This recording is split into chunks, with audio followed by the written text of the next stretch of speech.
We're going to learn how to make some random numbers, both integers and doubles. In fact, we'll start with doubles. Actually, we're going to start by creating a random object that can generate random numbers for this. So I'll do random, rand equals do random. Notice the capital R for the class of random. And we've got to import from the utilities package. I'm going to slide this down here. You could also call this object lowercase random. That's different from the uppercase random. Remember, Java is case sensitive. I'm just going to go with RAND. If you took the Visual C# class with me, it's the same line of code to declare the random object. So now let's get 1,000 random doubles with nextDouble. So I'll create a for loop and start with I is 0 as long as I is less than 1,000, and we'll increment I by 1. And then I'll have a variable. I'll call that variable number after I document the end of the loop here. You can call it whatever you want, but it will be a double. So I'll have double number, and I will have it equal rand, whatever you're calling your random object, you can call it whatever you want, dot nextDouble. And we'll leave the inside of the parentheses blank with no arguments.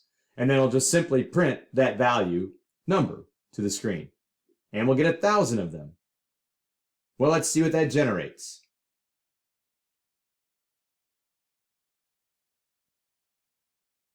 As we slide through, you're probably already starting to get some ideas. We got 1,000 of them there. You probably got 1,000 different ones because it's all random.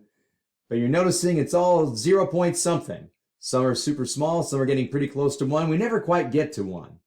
Well, here's what happens when you use .nextDouble. The minimum value is 0, and that is inclusive. We could possibly get 0. The maximum value is 1. That is exclusive. We will never get 1, but we'll get super close to 1. And that's what you see with all these values. So that's what nextDouble will do for you. If you're going to need a value that's a double bigger than 1, you're going to need to use some multiplication, which I'm not showing you here. We're going to shift our attention now to getting random integers. So I'm blocking out that line, that bunch of code up there. And let's check out what happens when we use .nextInt. With just .nextInt, we're not going to put any arguments inside the parentheses. Well, quite a bit of this code that we already used for the for loop and the heading is useful, so I'm going to copy it and paste it. But instead of it being nextDouble, it's going to be nextInt, again with no argument in the parentheses. I'll need my variable number to be an int, and I want rand.nextInt. Of course, you can call your random object whatever you want. I called mine RAND. Let's see what kind of values this generates.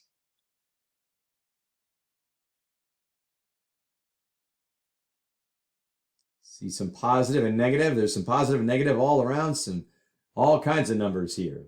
In fact, it turns out there are over 4 billion possibilities here when we use just .nextInt, because there are over 4 billion possibilities for integers in Java.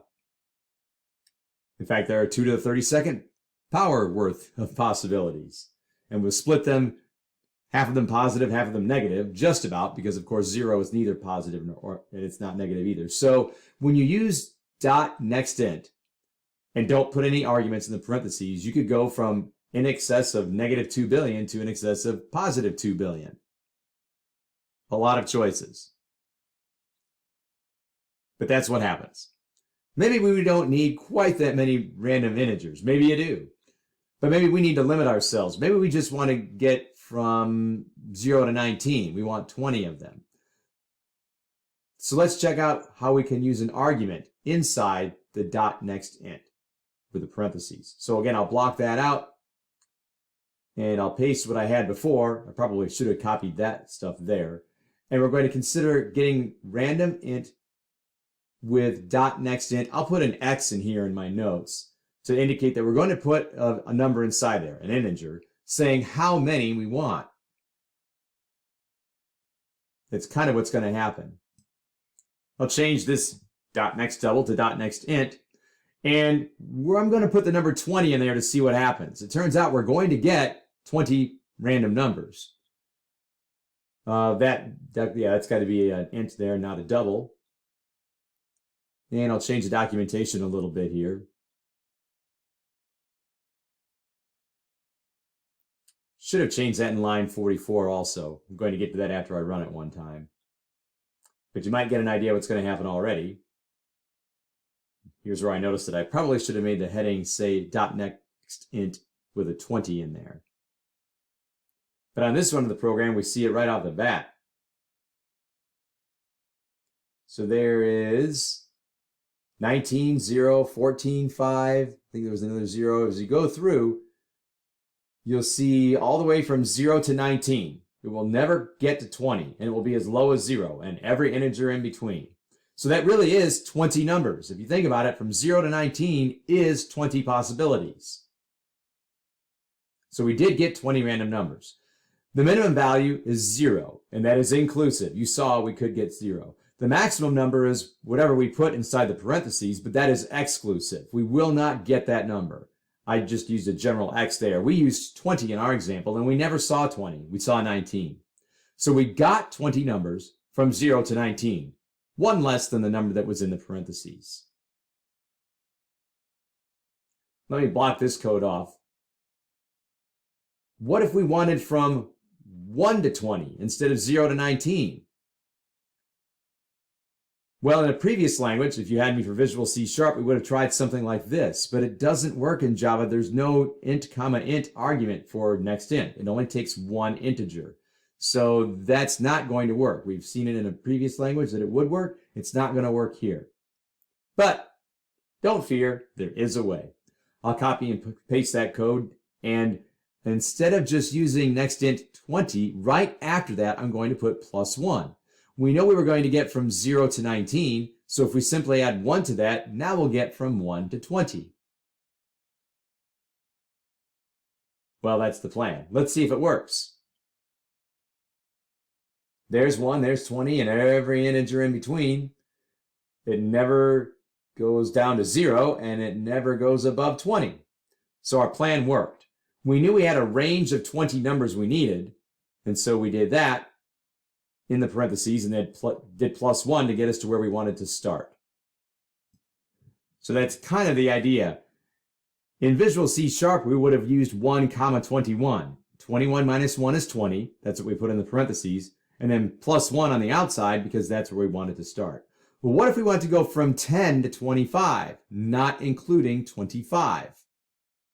Well, there are 15 numbers from 10 to 25, not including 25.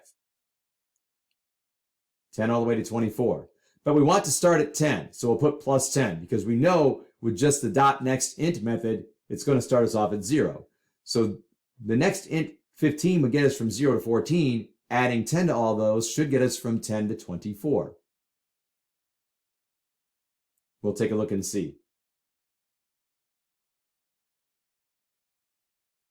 You can see yourself as you look at yours. You'll run through, and in my example, I'm seeing some 24s, I'm seeing some 10s, and everything in between. Nothing lower than 10, nothing higher than 24.